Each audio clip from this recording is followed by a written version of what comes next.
ಈ ಹೊತ್ತಿನ ಪವರ್ ಕೆಫೆಯಲ್ಲಿ ಮೊದಲ ಸ್ಟೋರಿ ವೀರೇಂದ್ರ ಪಪ್ಪಿ ಕೇಸ್ ವಿಚಾರ ಸಂಬಂಧ. ಶಾಸಕ ಕೆಸಿ ವೀರೇಂದ್ರ ಪಪ್ಪಿ ಇವರ ವಿರುದ್ಧ ಅಕ್ರಮವಾಗಿ ಆನ್ಲೈನ್ ಬೆಟ್ಟಿಂಗ್ ಪ್ರಕರಣ ದಾಖಲಾಗಿದೆ. ಈಗ ಜಾಮೀನು ಮೇಲೆ ಹೊರಗಡೆ ಇದ್ದಾರೆ ಬಿಡಿ. ಬಟ್ ಈ ಪ್ರಕರಣದಿಂದ ಇಡಿಯಿಂದ 177.3 ಕೋಟಿ ಆಸ್ತಿಯನ್ನ ಮುಟ್ಟುಗೋಲು ಹಾಕೊಳ್ಳಲಾಗಿದೆ. ಈಗ ಪ್ರಸ್ತುತ ಮತ್ತೆ ಕೃಷಿ ಜಮೀನು, ನಿವೇಶನ ಸೇರಿದಂತೆ ಸಾಕಷ್ಟು ಆಸ್ತಿಗಳನ್ನ ಮುಟ್ಟುಗೋಲು ಹಾಕೊಂಡಿದೆ. ಕಾರಣ ಏನು ಅಂತಂದ್ರೆ ಆ ಆಸ್ತಿ ಅಷ್ಟೂ ಕೂಡ ಅಕ್ರಮವಾಗಿ ಸಂಪಾದಿಸಿದ್ದು ಅಂತ. ದೇಶದ ವಿವಿಧ ರಾಜ್ಯಗಳಲ್ಲಿ ಈ ಆನ್ಲೈನ್ ಬೆಟ್ಟಿಂಗ್ ಕೇಸ್ ದಾಖಲಾಗಿತ್ತು. ಇದಕ್ಕೆ ಅಂತಾನೆ ಇಡಿ ಅಧಿಕಾರಿಗಳು ಕೇಸ್ ದಾಖಲಿಸಿ ತನಿಖೆಯನ್ನ ನಡೆಸ್ತಾ ಇದ್ದಾರೆ. ತನಿಖೆ ವೇಳೆ ವೀರೇಂದ್ರ ಮತ್ತು ಸಹಚರರ ಮಾಸ್ಟರ್ ಮೈಂಡ್ ಇರೋದು ಗೊತ್ತಾಗಿದೆ. ಈ ವಿಚಾರಕ್ಕೆ ಸಂಬಂಧಪಟ್ಟಂತೆ ಮತ್ತೊಮ್ಮೆ 177.3 ಕೋಟಿ ರೂಪಾಯಿ ಅಪ್ರಾಕ್ಸಿಮೇಟ್ಲಿ ಅಂತ ಬರೆದಿದ್ದಾರೆ. 29/1/2026 ಇಡಿ ಟ್ವೀಟ್ ಮಾಡಿರೋ ವಿಚಾರವನ್ನು ನಾನು ಹೇಳ್ತಾ ಇದ್ದೀನಿ. Under PMLA act 2002 illegal online betting ಮತ್ತು ಗ್ಯಾಮ್ಲಿಂಗ್ ಆಕ್ಟಿವಿಟೀಸ್ ಇನ್ವಾಲ್ವ್ ಆಗಿರೋದು ಕೆಸಿ ವೀರೇಂದ್ರ ಮತ್ತು ಅವರ ಸಹಚರರು ಅಂತ. ಈ ವಿಚಾರಕ್ಕೆ ಸಂಬಂಧಪಟ್ಟಂತೆ ಪ್ರಾಪರ್ಟಿಗಳನ್ನು ಮುಟ್ಟುಗೋಲು ಹಾಕಿಕೊಳ್ಳಲಾಗಿದೆ. ಆ ಪ್ರಾಪರ್ಟಿಯ ವರ್ತ್ ಬಂದು ಅಸೆಟ್ಸ್ನ ವರ್ತ್ ಬಂದು 177.3 ಕೋಟಿ ಅಂತ.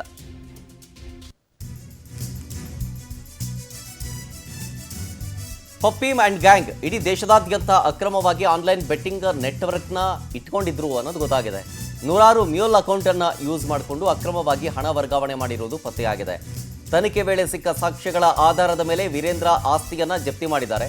ಈ ಹಿಂದೆ ಪ್ರಕರಣ ಸಂಬಂಧ 60ಕ್ಕೂ ಹೆಚ್ಚು ಸ್ಥಳಗಳಲ್ಲಿ ದಾಳಿ ಮಾಡಿತ್ತು ಇಡಿ. ಚಿನ್ನ, ಬೆಳ್ಳಿ, ನಗದು, ಫಾರಿನ್ ಕರೆನ್ಸಿ ಎಲ್ಲ ಸಿಕ್ಕಿ ವಾಹನಗಳನ್ನು ವಶಕ್ಕೆ ಪಡ್ಕೊಂಡಿತ್ತು ಇಡಿ. ಸೊ ಟಿಲ್ ನಾವು ಇಲ್ಲಿ ತನಕ ಇಡಿಯಿಂದ 320 ಕೋಟಿ ಮೌಲ್ಯದ ಆಸ್ತಿಯನ್ನ ಜಪ್ತಿ ಮಾಡಲಾಗಿದೆ. ಪ್ರಕರಣದ ವೇಳೆ ಈ ತನಿಖೆಯ ವೇಳೆ ಪ್ರಕರಣಕ್ಕೆ ಸಂಬಂಧಿಸಿದಂತೆ 2300 ಕೋಟಿ ಅಕ್ರಮ ಪತ್ತೆಯಾಗಿದೆ. ಅಂದರೆ ಡಾಕ್ಯುಮೆಂಟಲ್ಲಿ ಪತ್ತೆಯಾಗಿರೋದು. ಪ್ರಕರಣ ಸಂಬಂಧ ಇಡಿ ಅಧಿಕಾರಿಗಳು ತನಿಖೆಯನ್ನ ಕಂಟಿನ್ಯೂ ಮಾಡ್ತಾ ಇದ್ದಾರೆ. ಇನ್ನಷ್ಟು ಮಾಹಿತಿ ಕೊಡ್ತಾರೆ ನಮ್ಮ ಪ್ರತಿನಿಧಿ ವೆಂಕಟೇಶ್ ಲೈವ್ನಲ್ಲಿ. ವೆಂಕಟೇಶ್, ಟೋಟಲ್ ಆಗಿ ಈ ಬೆಟ್ಟಿಂಗ್ ದಂಧೆಯಿಂದ ಅಕ್ರಮವಾಗಿ ಸಂಪಾದನೆ ಮಾಡಿದ್ದು 2300 ಕೋಟಿ ರೂಪಾಯಿ.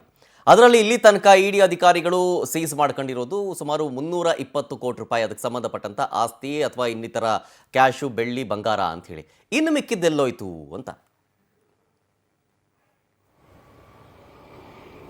ಶರತ್, ಈ ಪ್ರಶ್ನೆ ಕೂಡ ಕಾಡೋದು ಸಹಜ. ಯಾಕಂದ್ರೆ ಈಗಾಗಲೇ ಇಡಿ ಅಧಿಕಾರಿಗಳು ಕೂಡ ಏನು ಅಕ್ರಮವಾಗಿ ಬೆಟ್ಟಿಂಗ್ ಆಪ್ಗಳ ಮೂಲಕ ಹಣವನ್ನ ಗಳಿಸಿದ್ದಾರೆ ಅನ್ನುವಂತಹ ಮಾಹಿತಿ ಆಧಾರದ ಮೇಲೆ ಇಡಿ ಅಧಿಕಾರಿಗಳು ದಾಳಿಯನ್ನ ಮಾಡ್ತಾರೆ. ದಾಳಿ ಸಂದರ್ಭದಲ್ಲಿ ರಾಜ್ಯದ ದೇಶದ ವಿವಿಧ ರಾಜ್ಯಗಳ ಪೊಲೀಸ್ ಠಾಣೆಗಳಲ್ಲೂ ಕೂಡ ಇದರ ಬಗ್ಗೆ ದೂರು ದಾಖಲಾಗುತ್ತೆ. ತನಿಖೆಯನ್ನ ಮಾಡ್ತಾರೆ. ತನಿಖೆಯ ಸಂದರ್ಭದಲ್ಲಿ ಎಲ್ಲವೂ ಕೂಡ ಅಕ್ರಮವಾಗಿ ಹಣವನ್ನ ಗಳಿಸಿದ್ದಾರೆ ಅನ್ನೋದಕ್ಕೆ ಸಾಕಷ್ಟು ಸಾಕ್ಷ್ಯಾಧಾರಗಳು ಕೂಡ ಸಿಗುತ್ತೆ. ಅವರನ್ನ ಅರೆಸ್ಟ್ ಮಾಡ್ಕೊಳ್ತಾರೆ. ಅದಾದ ಬಳಿಕ ಪರಪ್ನಗರ ಜೈಲಿಗೂ ಕೂಡ ಕಳಿಸ್ತಾರೆ. 6-7 ತಿಂಗಳ ಕಾಲ ಅವರು ಜೈಲಲ್ಲಿದ್ದು ಬೇಲ್ ಮೇಲೆ ಹೊರಗಡೆ ಬರ್ತಾರೆ. ಬಂದಂತವರೇ ಕೂಡ ಏನು ಒಂದು ಕಾನೂನು ಪ್ರಕಾರ ನಾನು ಮಾಡಿದ್ದೀನಿ, ಅದನ್ನ ನ್ಯಾಯಾಲಯಕ್ಕೆ ಒಪ್ಪಿಸಿದ್ದೀನಿ, ಏನೆಲ್ಲ ಆಗುತ್ತೆ ಕಾದ್ ನೋಡೋಣ ಅಂತ ಕೂಡ ಅವ್ರು ಹೇಳಿದ್ರು. ಆದ್ರೆ ಈಗ ಇಡಿ ಅಧಿಕಾರಿಗಳು ತನಿಖೆ ಮಾಡಿದಂತಹ ಸಂದರ್ಭದಲ್ಲಿ ಸಿಕ್ಕ ಸಾಕ್ಷಿ ಆಧಾರಗಳ ಮೇಲೆ 320 ಕೋಟಿ ಆಸ್ತಿಯನ್ನು ವಶಪಡಿಸಿಕೊಂಡಿರುವಂತದ್ದು. ಅದರಲ್ಲಿ ಈಗಾಗಲೇ 177.3 ಕೋಟಿಯಷ್ಟು ಕೂಡ ಈಗ ಸೀಸ್ ಮಾಡ್ಕೊಂಡಿದ್ದಾರೆ.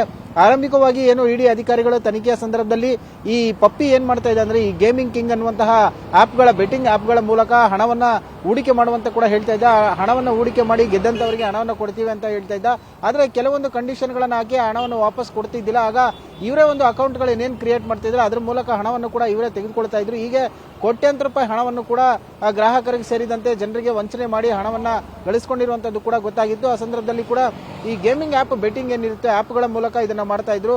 ಅದಕ್ಕೋಸ್ಕರವೇ ಒಂದು ಸ್ಥಳಗಳನ್ನು ಕೂಡ ನಿಗದಿ ಮಾಡ್ತಿದ್ರು. ಅಲ್ಲಿ ಬರುವಂತವರಿಗೂ ಕೂಡ ವ್ಯವಸ್ಥೆಯನ್ನು ಮಾಡ್ತಾ ಇದ್ರು. ಇದರ ಮುಖಾಂತರವಾಗಿ ಈ ಹಣವನ್ನು ಹೂಡಿಕೆ ಮಾಡೋದಕ್ಕೂ ಕೂಡ ಪ್ರೇರೇಪಣೆಯನ್ನು ಕೊಟ್ಟಿದ್ರು ಅಂತ ಹೇಳಿ ಇಡಿ ಅಧಿಕಾರಿಗಳು ದಾಳಿಯನ್ನ ಮಾಡಿದ್ರು. ಈ ಸಂದರ್ಭದಲ್ಲಿ ಎಲ್ಲವೂ ಕೂಡ ದಾಖಲೆಗಳ ಸಮೇತವಾಗಿ ಸಿಕ್ಕಿರುವಂತದ್ದು. ಸದ್ಯ ಈಗ ಅವರ ಆಸ್ತಿ ಆಗಿರ್ಬೋದು, ಕೃಷಿ ಭೂಮಿ ಇರಬಹುದು, ಒಡವೆ ಇರಬಹುದು, ಎಲ್ಲವೂ ಸೇರಿದಂತೆ ಇಷ್ಟು ಕೋಟ್ಯಾಂತರ ರೂಪಾಯಿ ಮೌಲ್ಯದ ಹಣವನ್ನ ಈಗ ಸೀಸ್ ಮಾಡ್ಕೊಂಡಿದ್ದಾರೆ. ಉಳಿದಂತವು ಕೂಡ ಬೇರೆ ಎಲ್ಲೆಲ್ಲಿ ಇನ್ವೆಸ್ಟ್ ಮಾಡಿದ್ದಾರೆ ಅನ್ನೋದನ್ನು ಕೂಡ ತನಿಖೆಯನ್ನು ಮಾಡಬೇಕಾಗುತ್ತೆ. ಅವರ ಒಟ್ಟಾರೆ ಆಸ್ತಿ ಗಳಿಕೆ ಪ್ರಕರಣದಲ್ಲಿ ಪ್ರಮಾಣದಲ್ಲಿ ಇಷ್ಟರ ಮಟ್ಟಿಗೆ ಅವರು ಸೀಸ್ ಮಾಡ್ಕೊಂಡಿದ್ದಾರೆ. ಉಳಿದಂತವುದು ಎಲ್ಲಿ ಬೇರೆ ಬೇನಾಮಿ ಹೆಸರುಗಳಲ್ಲಿ ಇನ್ವೆಸ್ಟ್ ಮಾಡಿದಾರಾ ಅಥವಾ ರಾಜಕೀಯ ನಾಯಕರಿಗೆ ಏನಾದರೂ ಕೊಟ್ಟಿದ್ದಾರಾ ಏನು ಅನ್ನೋದ್ರ ಬಗ್ಗೆ ಕೂಡ ಇಡಿ ತನಿಖೆಯನ್ನ ಮುಂದುವರಿಸ್ತಾ ಇದೆ. ಸದ್ಯ ಉಳಿದಂತ ಹಣ ಎಲ್ಲೋಗಿದೆ ಅನ್ನೋದು ಕೂಡ ಇಡಿ ಅಧಿಕಾರಿಗಳ ಒಂದು ತನಿಖೆಯಿಂದ ತಿಳಿದು ಬರಬೇಕಾಗಿರುವಂತದ್ದು ಶರತ್.